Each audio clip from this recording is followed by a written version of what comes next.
Hai, gue Kita.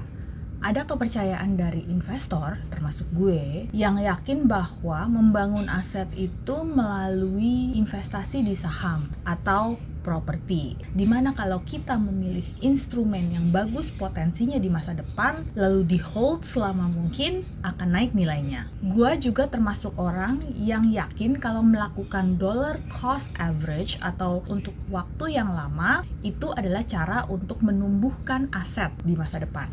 Kepercayaan ini tercermin di market saham Indonesia. Lihat aja, indeks harga saham gabungan Indonesia yang cenderung terus naik atau S&P 500 Index di Amerika Serikat yang terus-menerus memecahkan rekor all-time high. Tapi yang namanya ekonomi itu tuh nggak pernah ada yang pasti di dunia.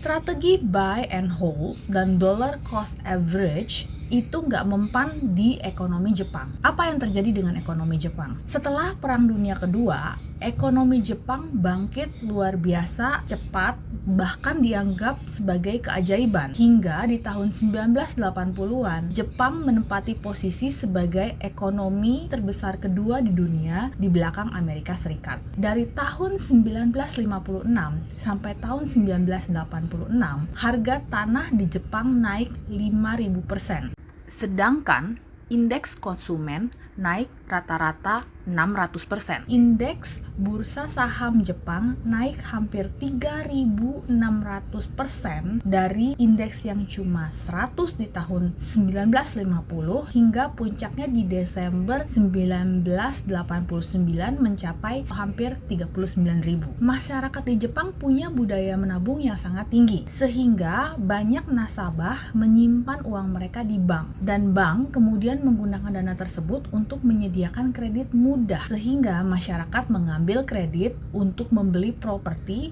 yang harganya makin lama makin meroket atau mereka akan mereinvestasikan kembali keuntungan mereka ke pasar saham.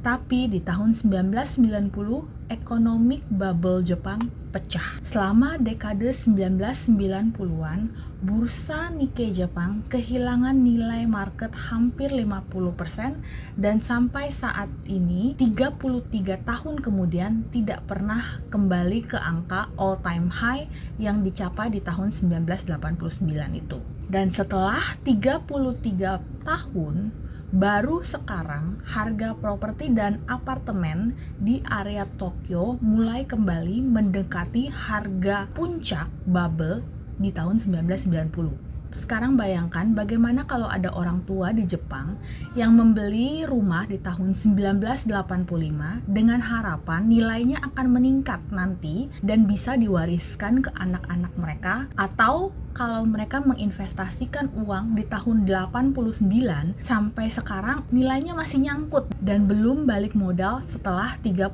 tahun. Generasi di Jepang pada saat itu berpikir bahwa market akan terus naik dan ternyata nggak terjadi. Bahkan karena menurunnya populasi penduduk Jepang, saat ini pemerintah daerah yang demografi berkurang mulai memberikan properti dengan harga murah kepada orang-orang yang mau pindah ke wilayahnya. What will you do? Kondisi market Jepang ini sangat tidak biasa dibandingkan dengan pemulihan ekonomi yang di negara-negara lain biasanya berlangsung lebih cepat. Salah satu penyebabnya adalah pada saat itu ekonomi Jepang bisa dibilang tertutup. Kalau misal terjadi market crash, tidak bisa ada investasi dana dari luar yang langsung masuk untuk menjadi penyeimbang pasar. Saat ini ekonomi Jepang memang sudah lebih terbuka dibandingkan dengan pada tahun 1990-an tersebut. Selain itu, kalau kita berkaca pada bubble burst ekonomi di Amerika Serikat di mana terjadi dot-com bubble di tahun 2000 dan housing bubble di tahun 2008, terlihat bahwa ekonomi Amerika Serikat itu lebih cepat recovery-nya karena di Amerika orang-orangnya cenderung lebih bisa mentoleransi resiko dibandingkan dengan kondisi ekonomi Jepang di mana masyarakatnya lebih konservatif dan cenderung menghindari resiko. Setelah dekade 90-an yang disebut sebagai the lost decade, Jepang masih bergumul untuk memulihkan ekonominya, terutama setelah COVID tahun 2020. Di tahun 2023, indeks Nikkei pun mulai bergerak di kisaran 30 ribuan, hampir sekitar indeks ketika sebelum bubble ekonomi Jepang pecah. Tapi apakah Jepang akan berhasil melampaui kejayaan mereka di tahun 80-an? Itu sesuatu yang masih perlu kita lihat lebih lanjut lagi. Karena saat ini Jepang menghadapi krisis penurunan populasi sehingga terjadi penurunan produktivitas ekonomi. Apa pelajaran yang bisa diambil dari kondisi market Jepang? Pertama, strategi buy and hold tidak bisa dilakukan di Jepang. Dalam situasi market seperti ini, kalau ada investor yang selama 30 tahun berinvestasi di market dan mereka masih terus memegang posisi mereka di dalam market yang belum pulih sampai sekarang, nggak ada gunanya. Yang kedua, jangan berusaha timing the market dan ambil keuntungan secara bertahap. Tahu kapan untuk keluar dari market. Ketika melihat